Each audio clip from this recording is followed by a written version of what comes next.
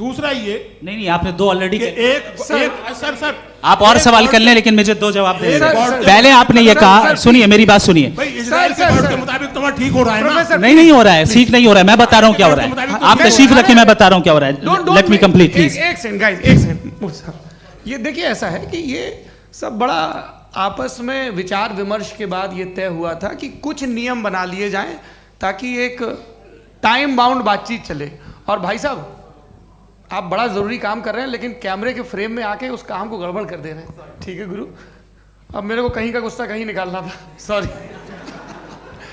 नहीं कोई गुस्सा नहीं है जी। तो प्रोफेसर ने सवाल पूछे, आप उनके जवाब दें, और थोड़ा ये सब लोग थोड़ा ख्याल रखें भाई, सवाल संक्षिप्त रखें जी। आपने दो सवाल किए।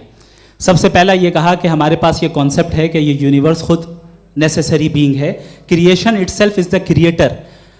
हाउ इरैशनल इज दिस कि मैं एग्जिस्ट करूंगा बाद में, लेकिन अभी एग्जिस्ट कर भी रहा हूं, यानी एक ही टाइम में एग्जिस्ट भी कर रहे हैं, नहीं भी कर रहे हैं। This is not true.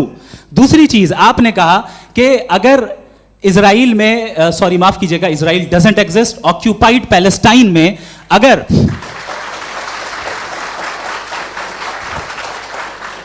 Occupied Palestine में बच्चों को मारा जा रहा है फ्री विल की वजह से और गॉड नहीं रोक रहा, ये कॉन्ट्रडिक्शन है। ये बताइए कि एक एग्जाम में एक बच्चा गलत आंसर लिख रहा है, सुनिए, एग्जामिनर चाहे तो रोक सकता है, क्यों नहीं रोक रहा है? ये कॉन्ट्रडिक्शन है, ये कॉन्ट्रडिक्शन नहीं है।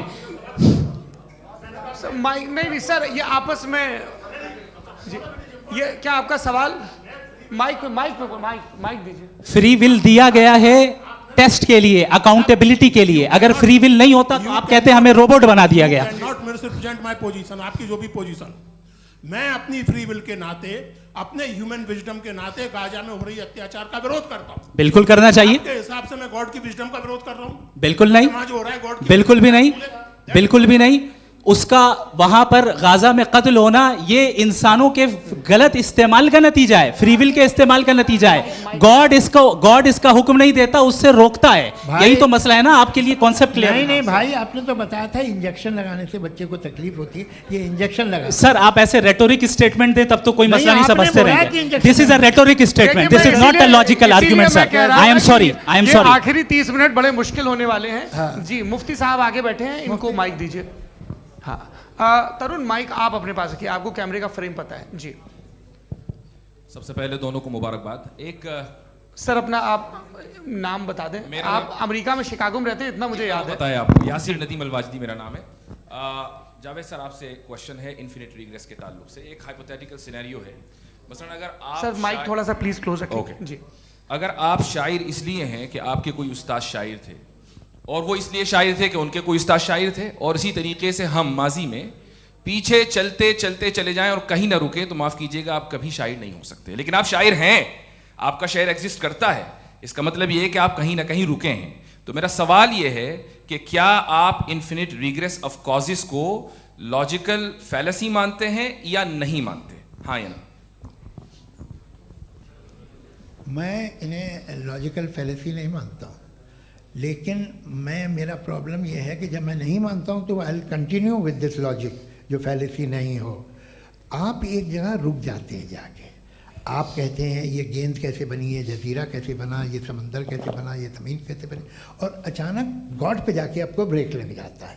एक बार आप सवाल नहीं करते कि भाई इनको बनाने वाला तो इनसे भी कॉम्प्लिकेटेड होगा, वो कैसे बना, उसके बारे में आपने इत्मीनान कर लिया, वो हमेशा से है।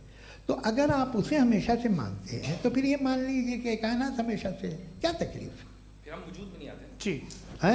हम मौजूद नहीं। अच्छा सर क्यों नहीं हो सकते? मैं बताऊंगा प्लीज। जैसे मैंने मिसाल दी आपके शेर, आपका शेर कभी वजूद में ना आता अगर शायर इसी तरह चलते रहते हमेशा जी। माइक मेरे ख्याल से एक सेकंड, इन्फिनिट रिग्रेस का कॉन्सेप्ट क्लियर नहीं हो पाया, ऐसे रहने दें, लेट्स मूव ऑन सर। ठीक है। हाँ थोड़ा सा मॉडरेटर का भी ख्याल रखें। नहीं आपने तो रखा है, आपने रखा है। यहाँ पे गौहर रजा साहब हैं, वो भी एक सवाल पूछना चाहते हैं। माइक नीचे से ऑन कर दिए नीचे। पहले तो ये कह दूं कि मैं उन बच्चों से शर्मिंदा हूं जिनको गज़ा में कत्ल किया गया, क्योंकि हमारे होते हुए कत्ल किया गया। लेकिन उससे ज़्यादा शर्मिंदगी इस बात से हुई कि मुझे लगा कि मुफ्ती साहब उसको जस्टिफाई कर रहे हैं।